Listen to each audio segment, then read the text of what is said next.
Miami, Florida, home of the Fleischer Studios, where the latest scientific developments are employed in the art of motion picture cartooning. Leading experts are gathered in production conference on the famous cartoon, Popeye the Sailor Man. Hundreds of drawings comprising the results of their deliberations are arranged upon surrounding walls.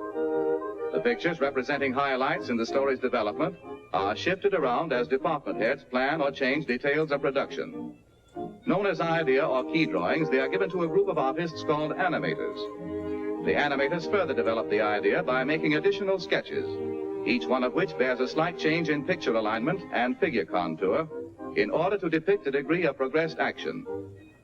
As there are hundreds of pictures to be animated, the routine drawings in between the key pictures are filled in by other artists who are called in-betweeners.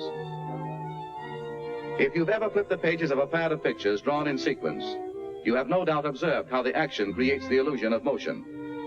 From the in-betweeners, the pencil drawings pass on to the cartoon inkers.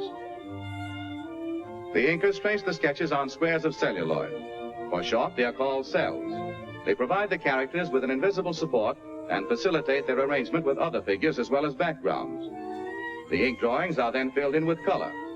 At the stockroom counter, painters or fillers in replenish their ever-dwindling color supplies. Great care must be exercised by the paint mixers. As a large group of painters are currently working with the same colors, the shades that all are using must match perfectly. Any variance in color will be noticeable on the screen. In filling in the outlines, the figures are reversed as the paint is applied, so the cells, when placed before the camera to be photographed, will present a smooth, glossy surface with no suggestion of paint or brush lines. Now the characters must be provided with a fitting environment. In this department, settings are designed and decorated by artists whose work is just as important and perhaps more complicated than figure animation. It also entails a similar degree of repetition. These artists supply landscapes, street scenes, buildings, exteriors and interiors, as well as furnishings.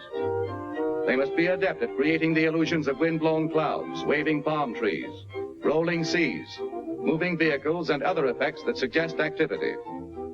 The character drawings are used to aid them in obtaining proper figure placement in relation to backgrounds, also to aid in creating perspective and scene composition when the celluloids are assembled before the camera.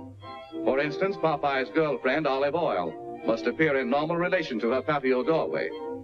And it would never do to let Popeye miss the rug when he bends his painted knee in ardent admiration. Many cells or pictures are required to complete this action. Now the thousands of celluloids bearing figures and backgrounds go into the long routine photographic process. All departments of the studio are supervised by Max Fleischer, veteran cartoonist. In bringing the spinach-inspired seagoing strongman to the screen, he is known as Popeye's Filmland Papa. One at a time, each drawing is placed in a holder, and a single exposure is made on film. Upon this new apparatus, actual scenes are constructed to convey the idea of depth and to permit the movement of backgrounds. For instance, many drawings of this bird must be photographed, each one with the wings and other lines of body contour in slightly changed positions. Also, with each exposure, the background is moved to create the illusion of flight. The process must be repeated many times with all characters and accessories that simulate motion.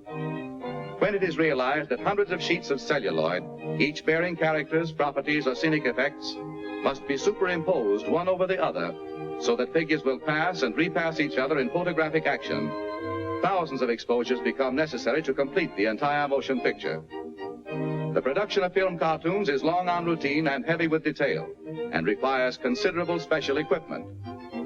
The groups of pictures for each exposure are held in place by chromium register pins, and the holder is adjusted to the camera by heavy iron arms that lock in mesh. Beginning with one sustained picture, note how this series of pictures flashed on the screen up to the rate of 24 per second speeds the action. The eye retains the image of one until another appears, creating the illusion of motion pictures. Finally, the picture goes into the cutting room, where the film is cut into scenes and edited. Thus, through popular science and out of the inkwell illusion becomes fantastic screen entertainment.